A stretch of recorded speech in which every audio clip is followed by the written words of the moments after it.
What would you do if the man who was supposed to protect you handed you the one thing even the land agent refused to value, not out of kindness, not out of obligation, but as a final, elegant act of contempt, designed to remind you, in front of everyone who mattered, that you were nothing?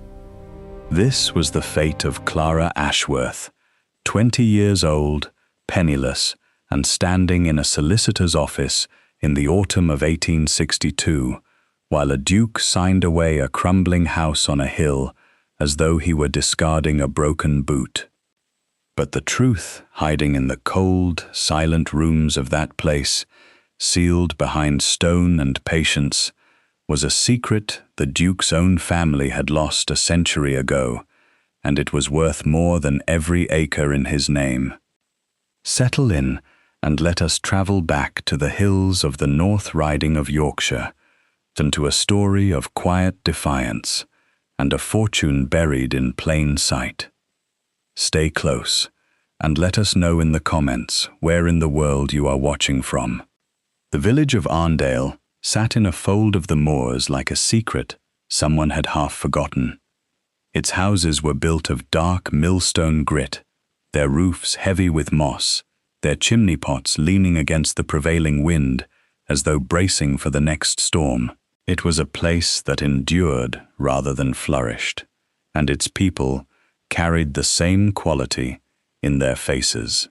Clara Ashworth had known Arndale once, in the way a child knows a place, as a series of sensations rather than facts.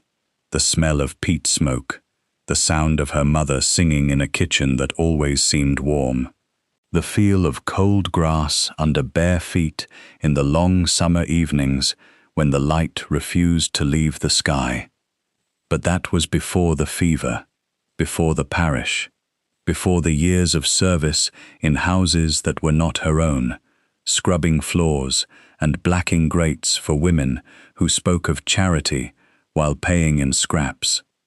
Her mother, Mary Ashworth, had been a seamstress of uncommon skill, employed for years by the Hargrove family at Dunsley Park, the Duke of Carrick's Yorkshire seat. Mary had been quiet, diligent, and invisible in the way that servants are expected to be. She had also been, as Clara would learn much later, something far more interesting than any of them knew. When Mary died, Clara was 7. There was no father. There had never been a father, or at least not one who had seen fit to make himself known. The parish took Clara in, and the world she had known, small and warm and scented with lavender and linen, vanished like breath on a cold window. She was placed in a succession of households as a domestic. She learned to be useful, to be silent, and to observe everything. She had her mother's hands, long-fingered and precise, and her mother's eye for detail, the kind that notices when a hem is cut on the bias, or when a crack in a wall has widened since last winter. By the time she was 18, she was employed as a housemaid at a modest rectory near Whitby, a position secured through the intervention of a kindly curate who had known her mother. It was there, in the dusty quiet of the rectory library, that she taught herself to read properly, borrowing books when the rector was away, devouring histories and practical volumes on husbandry, botany, and the management of land. She was not bitter. Bitterness requires the belief that the world owes you something. Clara believed no such thing. She simply worked, and watched, and waited, though she could not have said what she was waiting for. The letter arrived on a Tuesday in late September. It was addressed in a hand she did not recognize, on paper of a quality she had never been sent. It bore the watermark of a legal firm in York. She opened it standing in the rectory kitchen, her hands still damp from washing the breakfast china. It informed her, in the dry, bloodless language of the law, that she was requested to attend the offices of Pemberton, Hale and Tice, solicitors, regarding a matter pertaining to the estate of the late Duke of Carrick. The late Duke. The old man was dead, then. She had never met him. He was a figure from her mother's stories, a distant, imperious presence, who occupied the great house, like weather occupied the sky, vast, impersonal, and impossible to argue with. His death meant nothing to her personally, but the letter meant something. It meant someone, somewhere, had written her name down. She requested a day's leave from the rector's wife, a woman whose kindness was genuine, if slightly absent-minded, and travelled to York by the early coach. The city was a shock after the quiet lanes of the coast, all noise and soot and the clatter of iron wheels on cobblestones. She found the solicitor's offices on a narrow street near the Minster, their brass plate polished to a mirror sheen. The waiting room smelled of beeswax and old paper. She was not the only person there.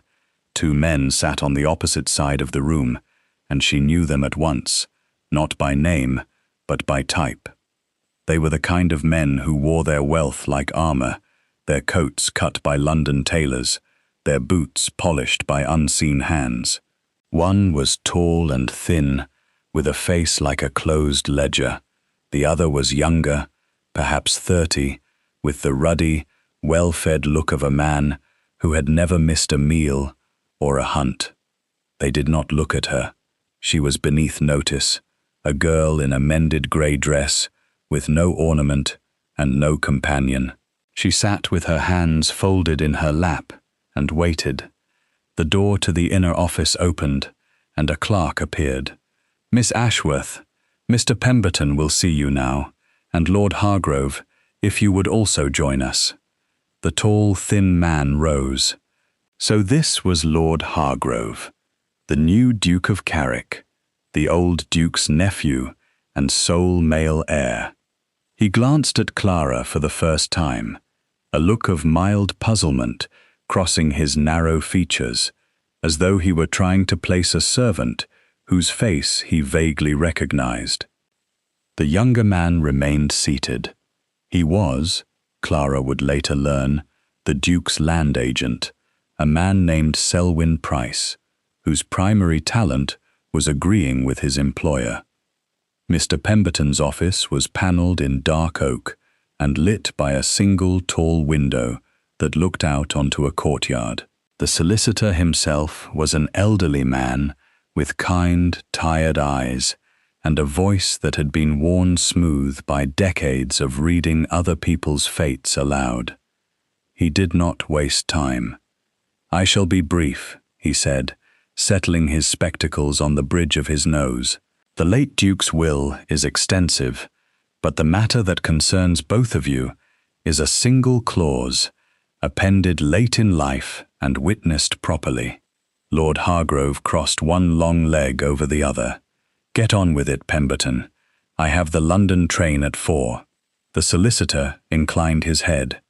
"The bulk of the estate, Dunsley Park, its farms, its tenancies, and the London properties, passes to you, Lord Hargrove, as expected. However," he paused, turning a page, "the late Duke made a specific bequest concerning a property known as Ravensgate House, situated on the moor above Arndale village."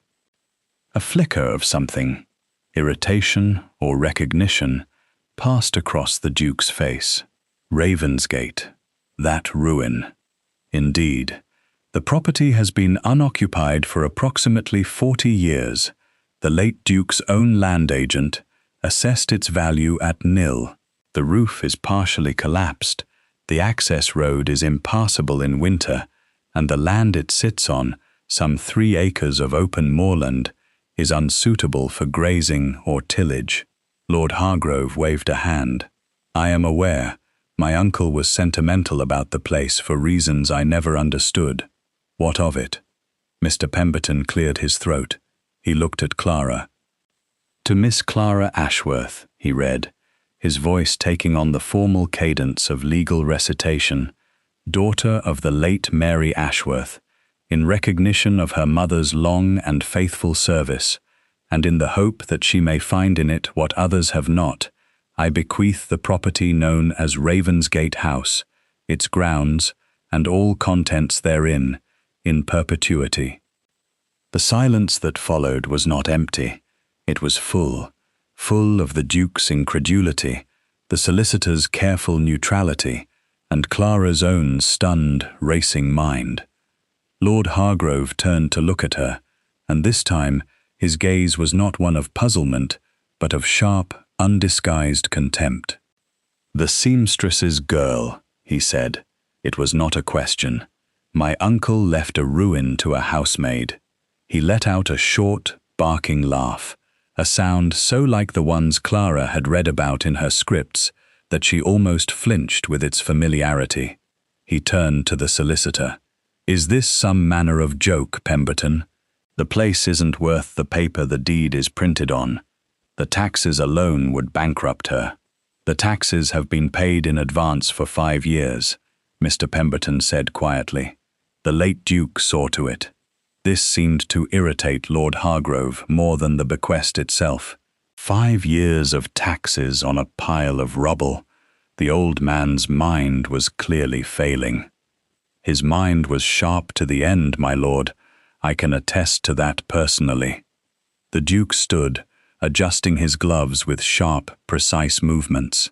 "Very well. Let the girl have her ruin. It saves me the cost of demolition." He looked at Clara one last time, and his smile was a thin, cruel line. "I trust you have a strong constitution, Miss Ashworth. You will need it." He left, without another word, his land agent trailing behind him like a well-trained spaniel. Mr. Pemberton waited until the door had closed. Then he removed his spectacles and rubbed the bridge of his nose. "Miss Ashworth," he said gently, "I want you to understand something. The late Duke was not a sentimental man. He did very few things without reason. I do not know why he left you this property, but I knew him for 30 years, and I can tell you this, he did not do it to mock you." Clara looked at the deed, now placed on the desk before her. Heavy paper, dark ink, a wax seal. Her name, written in a stranger's hand, attached to a place she had never seen. "May I have the key?" she asked. Her voice was steady. The solicitor opened a drawer and produced a large iron key, its shaft thick and dark, its bit cut in an old pattern she did not recognize. He placed it on the deed. "There is one more thing," he said. He reached into the drawer again and brought out a small, sealed envelope. "The Duke asked that this be given to you privately, after the reading." Clara took the envelope. Her name was written on it in a hand that was not the solicitor's and not, she suspected, Lord Hargrove's. It was a strong, angular script, the letters formed with the deliberateness of a man more accustomed to drawing than writing. She did not open it, not here, not in front of anyone. She placed it inside her dress, against her heart, where it lay like a second pulse. She folded the deed, took the key, thanked Mr. Pemberton, and walked out of his office into the grey York afternoon. She did not go back to the rectory. She sent a letter of resignation with the evening post, along with her sincere thanks and a small gift of pressed flowers for the rector's wife. She had saved 11 shillings and 8pence, every spare coin from 2 years of service. It was not much. It would have to be everything. The journey to Arndale took the better part of a day. She travelled by mail coach to North Allerton, then by a carrier's cart that wound through the dales, and finally on foot, the last 3 miles along a track that climbed steadily upward through a landscape of heather and outcropping stone. The sky was enormous here, a vast grey dome that made her feel both exposed and strangely free. The wind carried the scent of wet peat and wild thyme, and somewhere in the distance a curlew called, its song a long, mournful arc of sound. She came upon Arndale as the light was failing, the village materializing out of the gloom, like a memory surfacing. It was smaller than she remembered, or perhaps she had simply grown. The inn, the church, the row of cottages by the beck, all exactly as her child's mind had stored them, but diminished. The colors faded, the scale reduced. She did not stop in the village. She was not ready for questions, for the curious stares and whispered speculations of people who would remember her mother and wonder what the seamstress's daughter was doing back on the moor, with a satchel and a wild look in her eye. The track to Ravensgate led north from the village, climbing through a copse of wind-bent hawthorns before emerging onto open moorland. The path, such as it was, had been all but swallowed by heather and bracken. She followed it by instinct as much as sight, her boots sinking into the soft, peaty ground. And then she saw it. Ravensgate House stood on a slight rise, silhouetted against the darkening sky, like the skeleton of something that had once been alive. It was larger than she had expected. Not a cottage, but a proper house. 2 stories of dark stone, with a steeply pitched roof, or what remained of one. The western end had partially collapsed, the slates tumbling inward like broken teeth. Ivy had claimed the eastern wall entirely, a thick, dark curtain of green and brown that moved faintly in the wind. The windows were black and empty, their glass long since shattered. The front door, a heavy slab of oak studded with iron nails, hung slightly ajar, as though the house had been holding its breath for 40 years and had finally, wearily, exhaled. She pushed the door open. It groaned on its hinges, a deep, resonant sound that echoed through the space beyond. The air that met her was cold and still, not damp as she had expected, but dry, with a faint mineral scent, like the inside of a cave. She stepped inside. The entrance hall was flagged with large squares of pale stone, cracked in places but largely intact. A staircase rose on her right, its banister carved from dark oak, several of its balusters missing, but its main structure sound. Ahead, a doorway led into what must have been the main room. To her left, a narrower passage disappeared into shadow. She explored methodically, room by room, as the last of the daylight filtered through the broken windows. The main room was large, with a great stone fireplace that dominated the far wall. The hearth was vast, large enough for a child to stand in, its lintel a single slab of dressed sandstone. The floor here was also stone and dry. The collapse was confined to the western rooms, where the roof had given way and rain had done its slow, patient work of destruction.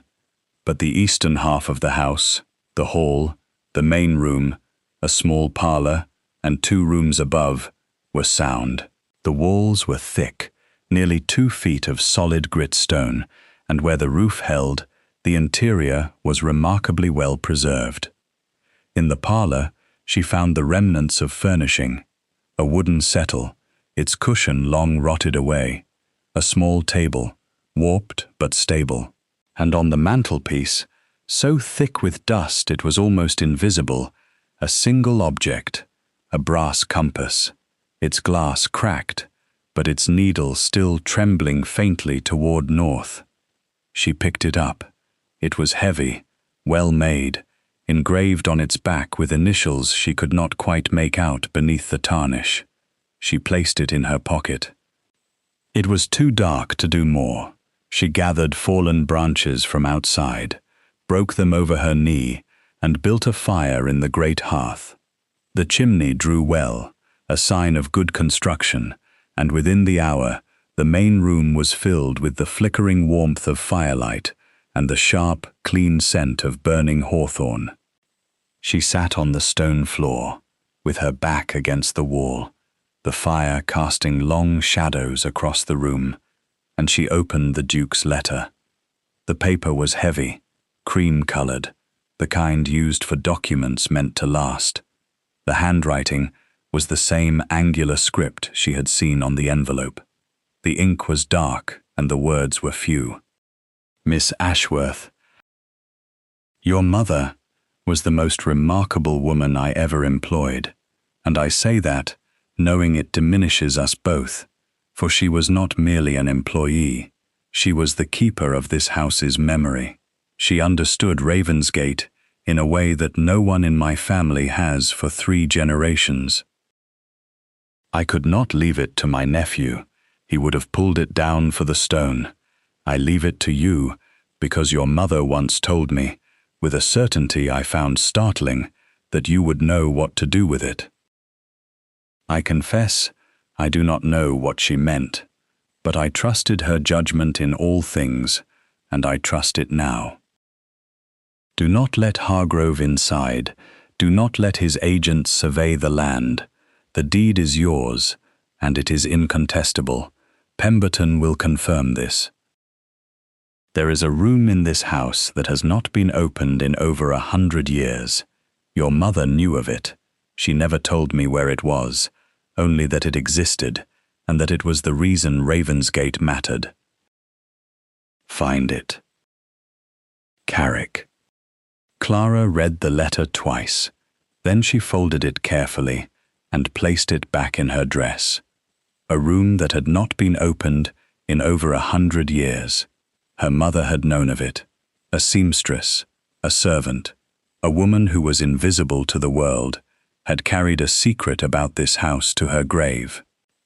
She looked around the firelit room, at the thick stone walls, at the solid flagged floor, at the great hearth with its massive lintel. The house looked back at her, patient and silent, and full of something she could not yet name. She slept that night on the floor beside the fire, her satchel as a pillow, her coat pulled tight around her. She dreamed of her mother's hands, quick and sure, threading a needle by candlelight. She woke to a pale, cold dawn, and the sound of rain against stone. The fire had burned to embers. She rekindled it, ate the last of the bread and cheese she had brought, and began. Her first task was assessment. She moved through every room with the slow, careful attention of someone reading a difficult text. She tested every floorboard with her weight. She pressed her palms against every wall, feeling for the telltale draught that might indicate a cavity. She knocked on stone, listening for the change in tone that would distinguish solid from hollow. The eastern rooms were in better condition than she had dared hope. The floors were sound, the walls dry. The window frames, though rotten, could be replaced. The staircase needed 2 new balusters and a section of railing, but the treads were oak and hard as iron. The 2 upstairs rooms had low, beamed ceilings and small fireplaces, both with intact chimneys. The western rooms were another matter. The collapsed roof had let in decades of rain. The upper floor had rotted through entirely, and the ground floor rooms beneath were a treacherous jumble of fallen timbers, shattered slate, and ankle-deep mud. She would need to seal this section off before anything else. But it was the cellar that drew her attention. She had almost missed it. The entrance was in the narrow passage to the left of the front door, concealed behind a low wooden door, so warped and discolored it looked like part of the wall itself. It opened onto a flight of stone steps, descending into darkness. She lit a candle and went down. The cellar was surprisingly large, extending beneath the full footprint of the eastern half of the house. The floor was packed earth, the walls rough-hewn stone, the ceiling supported by thick oak beams that showed no sign of rot. The air was cool and dry, with that same mineral stillness she had noticed above. It was empty, save for a few broken crates and a stone trough that might once have held root vegetables. She moved through it slowly, her candle casting a small, wavering circle of light. And then she saw it. At the far end of the cellar, the wall was different. Not in material, it was the same dark gritstone, but in construction. The rest of the cellar walls were rough, their stones fitted together with thick mortar in the manner of practical, utilitarian building. But this wall was smooth. The stones were dressed, their faces flat and even, the mortar between them fine and precise. It was the work of a craftsman, not a laborer, and it was newer, not by a year or a decade, but by a generation. Where the rest of the cellar spoke of the house's original construction, perhaps 200 years old, this wall had the look of work done a century ago, perhaps less. Someone had built it with great care and great intention. She pressed her ear against it. Nothing. She knocked. The sound was flat, dead, absorbed. There was something behind it. She spent the rest of that first day making the house habitable. She cleared the main room, swept the floors, and secured a sheet of canvas she had bought in North Allerton over the most exposed window. She walked to the village for provisions, keeping her head down, buying bread, cheese, candles, and a small sack of oatmeal from the general store. The shopkeeper, a stout woman named Mrs. Denton, studied her with frank curiosity. "You'll be the one they've put in Ravensgate," she said. It was not a question. "I am," Clara replied. "Alone?" "Yes." Mrs. Denton made a sound that was half sigh, half laugh. "You'll not last the winter, love. That place hasn't had a fire in it since old Ashworth." She stopped herself. A look of sudden, sharp recognition crossed her face. "Ashworth. You're Mary's girl." "I am." The woman's expression changed. The curiosity was still there, but it was joined now by something else, something softer. "Your mother was a good woman. She did fine work. Half the curtains in this village are hers." She paused. She knew that house, used to go up there, before the Duke put a stop to it. Never said why. Clara thanked her, paid for her provisions, and left. But she carried the shopkeeper's words with her up the hill like stones in her pocket. Her mother had gone to Ravensgate, had gone there regularly enough for the village to notice, and the Duke had stopped her. Why? It took Clara 3 days to breach the wall. She had no proper tools. Only a heavy iron poker she found in the ruins of the western rooms, and a flat stone she used as a chisel. She worked in the cellar by candlelight, the air close and still, the only sounds the ring of metal on stone and her own steady breathing. The mortar, for all its fine appearance, was old, and it yielded slowly to patience. She did not rush. She worked as her mother had sown, with small, precise, deliberate movements, removing mortar grain by grain, loosening one stone at a time. On the second day, the first stone came free. It was heavy, and she had to brace her legs against the floor to drag it clear. Behind it was darkness, and a breath of air so old and so still it seemed to carry the weight of decades. By the evening of the third day, she had removed enough stones to make an opening she could squeeze through. She held her candle to the gap and peered inside. It was a room, small, perhaps 8 feet square, with a flagged stone floor and walls of the same dressed gritstone. The ceiling was vaulted, the stones fitted together in a low arch that spoke of real architectural knowledge. And it was not empty. Against the far wall stood a large oak chest, iron-banded, its surface filmed with dust but otherwise intact. Beside it, leaning against the wall, were 3 long, thin wooden cases, the kind used to store rolled documents, and on top of the chest, placed with obvious care, was a small object wrapped in oilcloth. Clara's hands were trembling. She widened the opening enough to step through, ducking her head beneath the low lintel of stones she had displaced. The air inside was cold, perfectly still, and dry as bone. Whatever this room was, it had been sealed completely. No damp, no rot, no decay. A chamber of preservation. She went to the chest first. The lid was not locked. She lifted it, the hinges groaning faintly. Inside, packed with meticulous care, in layers of linen and dried lavender, were books, not ordinary books, ledgers, journals, and what appeared to be account books, their leather covers supple, their pages crisp. She lifted the first one and opened it. The handwriting was elegant, educated, and old. The date on the first entry was 1765. She set it down and reached for the wrapped object on top of the chest.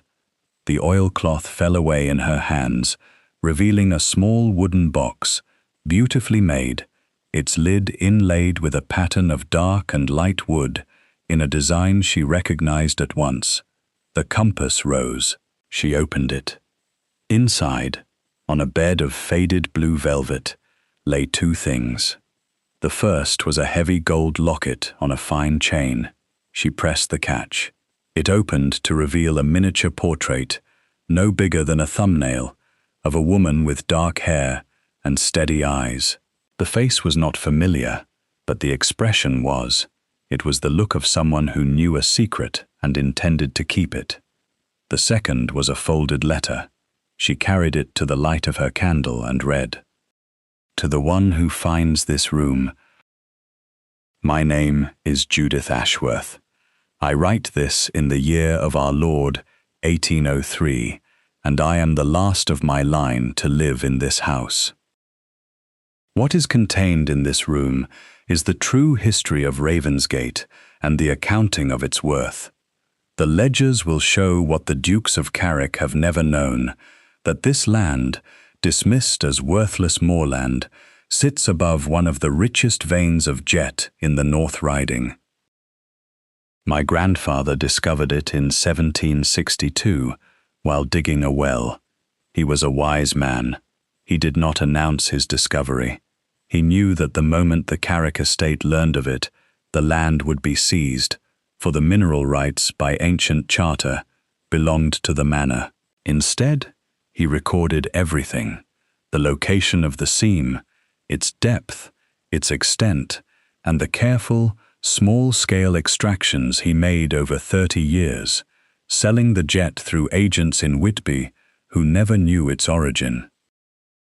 The profits are recorded in these ledgers. They were not vast, but they were steady, and they were ours.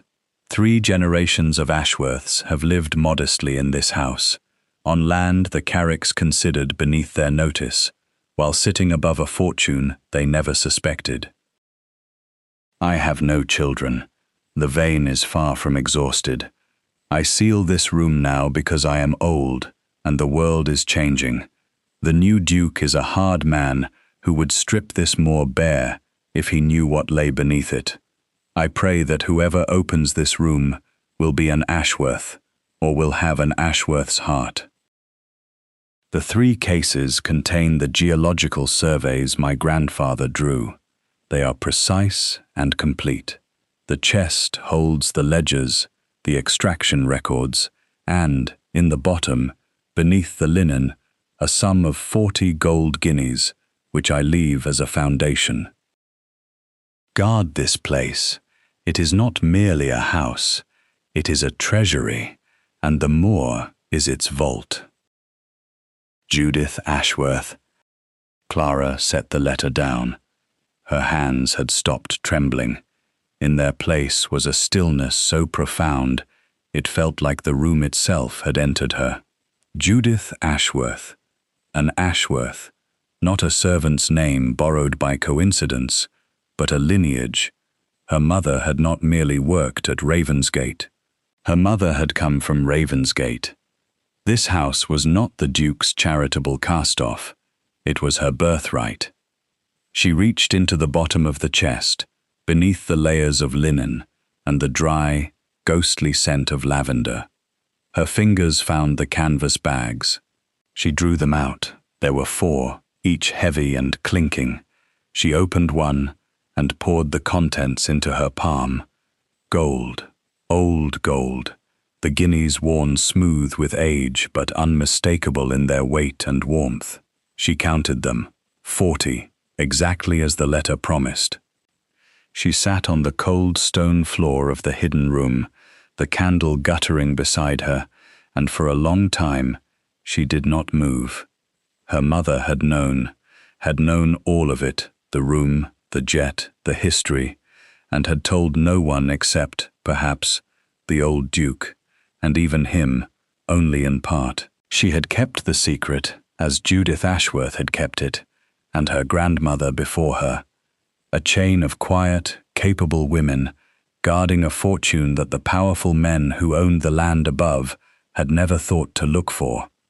The old Duke's letter made sense now. She understood Ravensgate in a way that no one in my family has for 3 generations. He had sensed the secret without ever grasping it. He had trusted Mary Ashworth's judgment because he recognized, without quite understanding, that she knew something about this place that he did not. And he had given the house to Clara because Mary had told him to. She did not rush. That was the first and most important lesson of every Ashworth who had lived in this house. Patience was not the absence of action, but the wisest form of it. She spent the first week studying the ledgers. They were meticulous, 3 generations of careful record-keeping, documenting the location, depth, and quality of every extraction. The geological surveys, hand-drawn on heavy paper and stored in their wooden cases, showed the jet seam running beneath the moorland in a broad, curving band, its extent far greater than the small-scale workings the Ashworths had attempted. The 40 guineas were her foundation.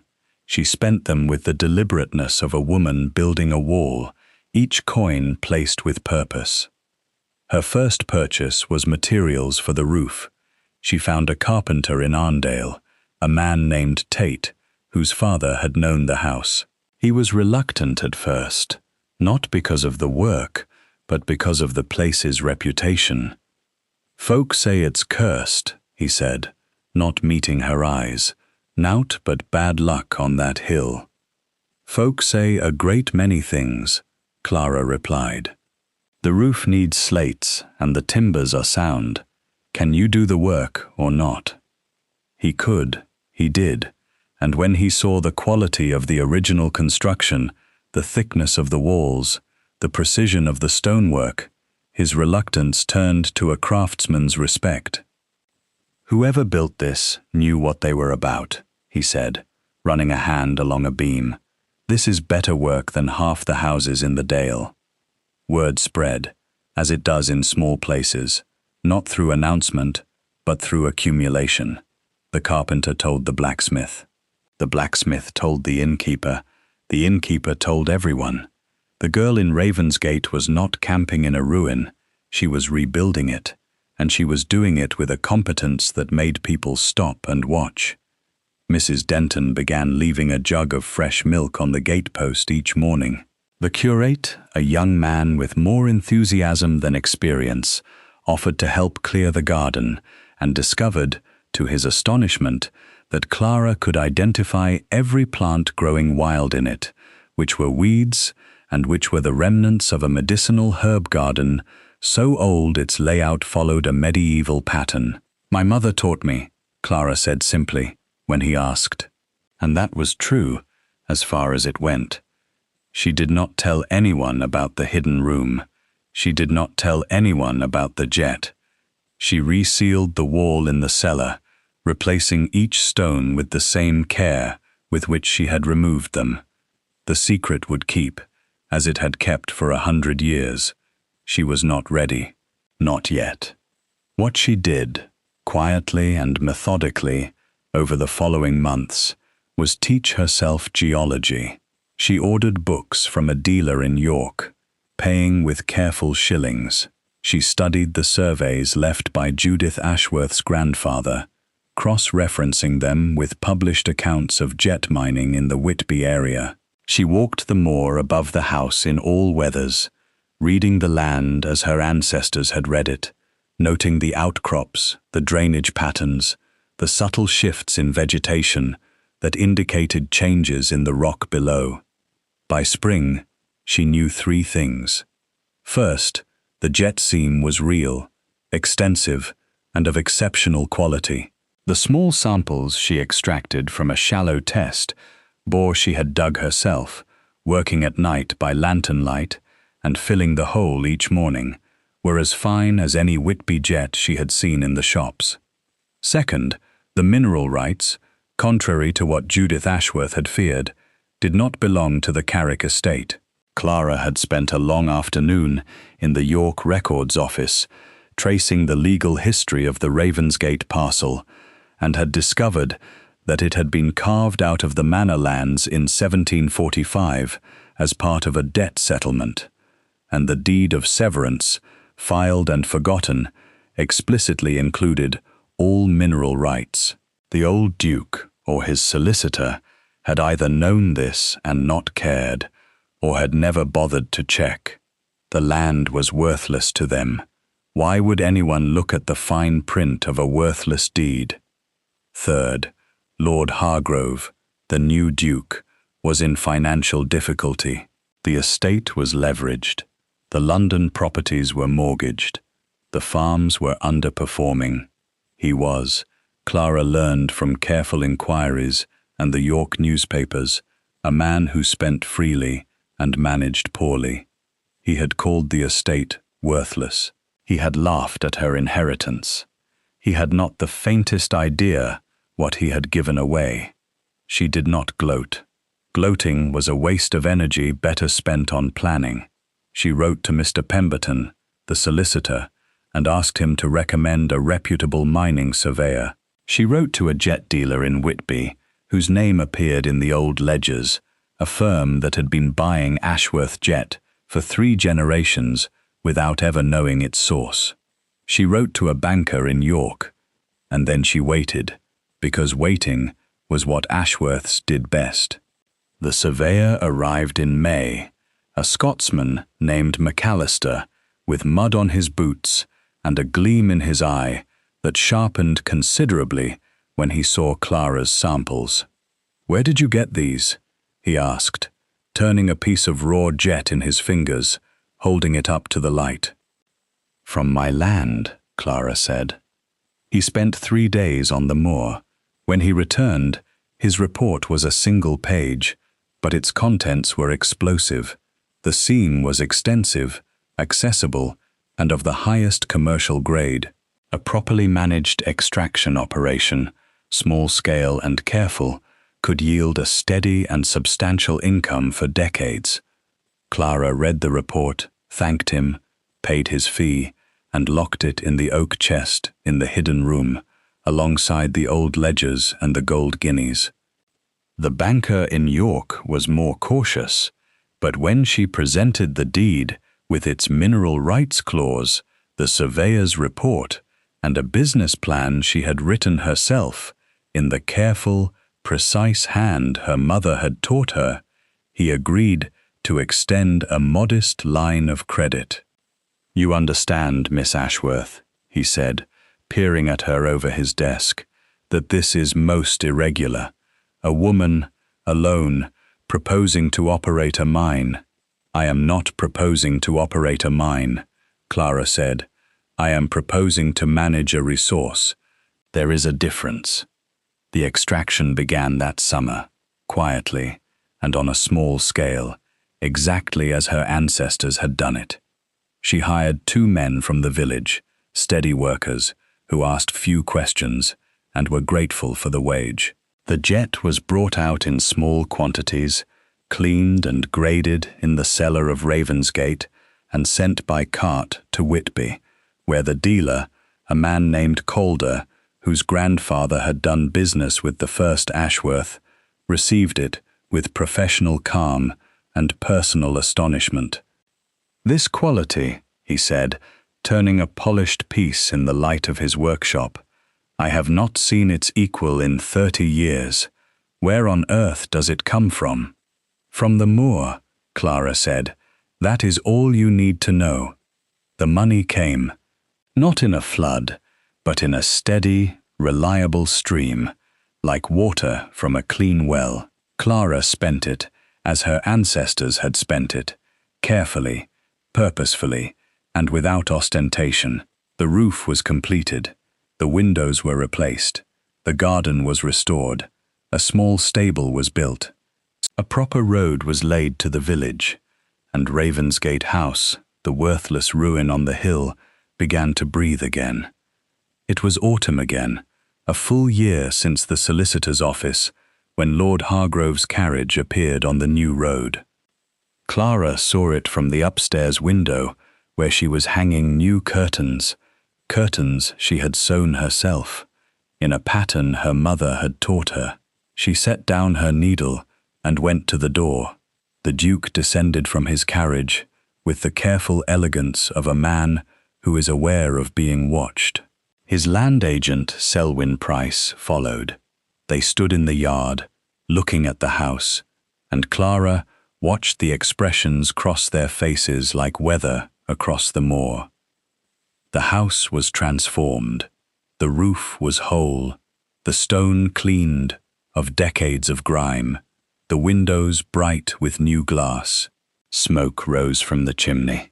The garden was tidy and productive, rows of vegetables and herbs bordered by low stone walls. A path of flagstones, salvaged from the ruined western rooms, led to a freshly painted door. Lord Hargrove's face was a study in recalculation. "Miss Ashworth," he said. His voice had lost its contempt. In its place was something more dangerous: interest. "You have been busy." "I have," Clara said. She did not invite him in. "I confess, I am surprised. When my uncle left you this place, I assumed it would be abandoned within the month." He looked at the house again, and Clara could see him doing arithmetic behind his eyes, revaluing, reassessing. "It seems I underestimated you." "You underestimated the house," Clara said. A pause. The wind moved across the moor, carrying the scent of heather. "I wonder," Lord Hargrove said, and his tone was casual in the way that conceals sharp intent, "whether you might consider selling. Now that you've made it habitable, I might be persuaded to take it back into the estate. A fair price, of course. Shall we say £50? Clara looked at him. She thought of Judith Ashworth, sealing her room in 1803. She thought of her mother, walking up this hill, in secret, keeping the faith. She thought of the old Duke, trusting a woman he barely understood because he recognized, in her, something his own family lacked. "No," she said. "I could go as high as 80. The house is not for sale, Lord Hargrove, not at any price." Something shifted in his eyes. The interest curdled into suspicion. "What are you doing up here, girl? This is moorland. It produces nothing. What possible reason could you have for clinging to it?" Clara smiled. It was the first time she had smiled since arriving in Arndale, and it was a quiet, private expression, the kind that belongs to someone who knows exactly what they have and has no intention of sharing it. "Some things of value make no sound at all," she said. She closed the door. Lord Hargrove did not return. He could not, legally, compel her to sell, and Mr. Pemberton had confirmed that the deed was ironclad. The Duke retreated to his mortgaged London house and his dwindling estate, and Ravensgate was left in peace. Over the years that followed, Clara Ashworth became a quiet fixture of Arndale. She was not rich in the way that the world understands richness. She did not buy a carriage or hire a staff or give lavish dinners. She lived as the Ashworths had always lived, modestly, carefully, and with a deep, patient attention to the land that sustained her. The jet operation grew, but never beyond what the moor could bear. She replanted heather where the extractions had disturbed the surface. She kept records as meticulous as her great-great-grandfather's, adding her own observations on geology, botany, and the slow, seasonal rhythms of the moor. Mrs. Denton's daughter came to work with her, and then a girl from the next village, and then another. Clara taught them what her mother had taught her: to sow, to garden, to read the land, to see value where others saw none. The hidden room in the cellar remained sealed. Clara had added her own journal to the chest, her own account of the discovery, and a letter addressed to whoever might come next. The gold locket with the portrait of the unknown woman, who she now believed to be the first Ashworth to live at Ravensgate, hung around her neck on its fine chain. She wore it always, beneath her dress, where it lay against her skin like a heartbeat. On the mantelpiece, beside the cracked brass compass she had found on her first night, she placed a small framed sampler her mother had stitched years ago. It was a simple piece, the kind a seamstress might do in an idle hour, and it bore a single line of text in neat, even letters. The moor keeps what the moor is given. Clara Ashworth was 21 years old when the Duke called her estate worthless. She was the only one who needed to know he was wrong.